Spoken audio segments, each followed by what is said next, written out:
साथियों आज 4 जून है और 4 जून को आप देख लो धान की नर्सरी एकदम से कितनी हरी भरी एकदम बढ़िया तैयार है कि आप आने वाले 8 से 10 दिन में नर्सरी को जो है रोपाई कर सकते हो।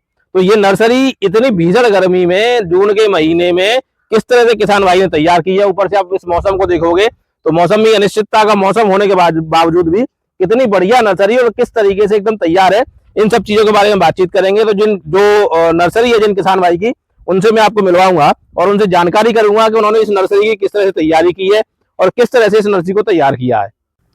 तो साथियों मेरे साथ में है सोनू भाई और सोनू भाई की ये नर्सरी है। तो सोनू भैया ये नर्सरी आपने कब तैयार की थी, कब डाली थी? ये नर्सरी 22 तारीख को 22 मई को।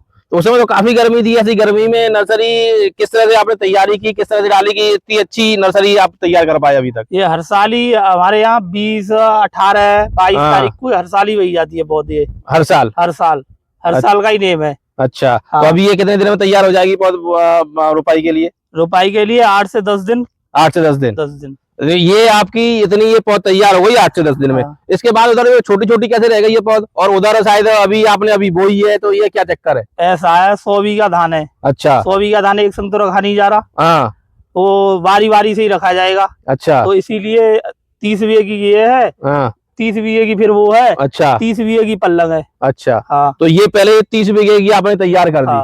इसकी रुपाई आप 8 से 10 दिन में करा दोगे? कर देंगे। तो ये कितने दिन में रुपाई हो जाएगी इसकी? ये 10 ऐसी हो जाएगी। ये मेरे ख्याल में 15 या 16 तारीख को रुपाई से हो जाएगी। तो एक दिन में रुपाई सारी हो जाएगी? एक दिन में तो होगी नहीं कि 2-3 दिन लगेंगे इसमें। 2-3 दिन लगेंगे। 4 दिन भी लग जाए। 4 दिन भी लग जाए। और उसकी रुपाई फिर कब करवाओगे? उसकी रुपाई 4 दिन 5 दिन बाद।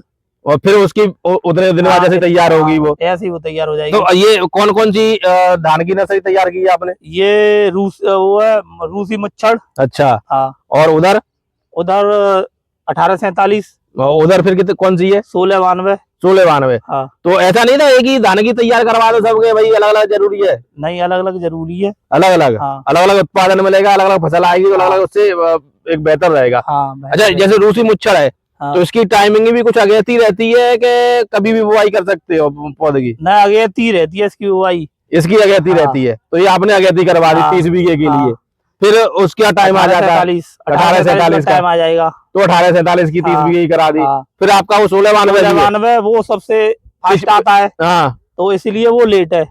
वो लेट है। हाँ। मतलब लेट आने संग संग ही है तीनों धान। वो रुपाई देर से होगी लेकिन फसल जल्दी मिल जाएगी। हाँ, आपको फसल जल्दी कम टाइम की वैरायटी है। हाँ, वो ये थोड़ा रूसी मुच्छर ज्यादा टाइम लेती है और ये मध्यम बीच वाली है। उससे कम वो टाइम लेती है 1847। अच्छा तो आपने जब ये नर्सरी डाली थी उस समय क्या क्या आपने खाद वगैरह इसमें डाला था, या देसी खाद वगैरह डाला या कोई और दूसरा खाद वगैरह डाला था इसमें आपने? ये डीएपी डाली थी बस। डीएपी हाँ। कितनी मात्रा डाली डीएपी की? डीएपी ऐसी 5-6 किलो बीघा के हिसाब से, जैसे यहाँ में इतने बीच में ऐसी 2-2.5 किलो उतर कर रही है।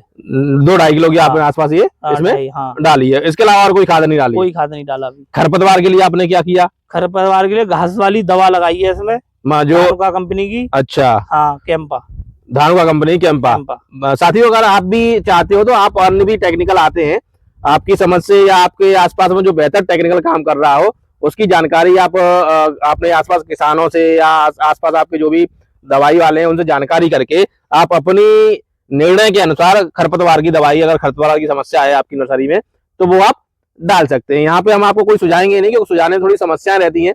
कभी कभी सुझाया कुछ जाता है, दुकानदार आपको कुछ देते हैं, बाद में जिम्मेदारी नहीं लेते तो उसका किसान साथियों को नुकसान रहता है। कुल मिला के यही है कि अगर आपको चाहिए तो आप जो भी आपको उचित अब तक आप यूज करते आ रहे हो वो दवा आप खरपतवार की अपनी नर्सरी में यूज कर सकते हैं। तो आपने खरपतवार के लिए ये डाल दी। हाँ। अब इसमें कहीं कहीं थोड़ा बहुत पीलापन आ रहा है तो बिना दवा के ये सही हो जाएगा कि लगानी पड़ेगी? लगानी पड़ेगी इसमें पीलेपन के लिए दवा लगानी पड़ेगी। तो ये जिंक विंक की कमी मालूम पड़ती है कि या किसी और वजह से ये पीलापन है? नहीं थोड़ा ये ऊंची भी जगह है इसमें। जहाँ जहाँ ऊंची है वो थोड़ा पानी कम पहुंचा है तो इसीलिए पीली है। जहाँ ज्यादा पानी है तो वहाँ पीली बिल्कुल नहीं है। मतलब वो पानी की समस्या है, थोड़ा बहुत वो पीलापन है। जैसे इधर आपको हल्का दिखेगा, बाकी उधर थोड़ा बहुत ये पीलापन सा दिखेगा। तो ये जहाँ जहाँ पानी सही से नहीं पहुंच पाया वहां पर ये इस तरह की समस्या पीलेपन की थोड़ी बहुत देखने को मिल रही है। हाँ।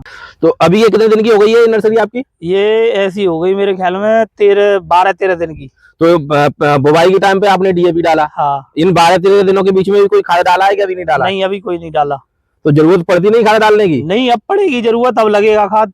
क्या लगाओगे अब इसमें? अब इसमें जिंक वगैरह और कार्बोफूरन वगैरह मिला के यूरिया लगा दिया जाएगा। यूरिया लगा दिया जाएगा। उसका कितनी मात्रा रहेगी? उसकी ऐसा 2.5-3 किलो सा यूरिया।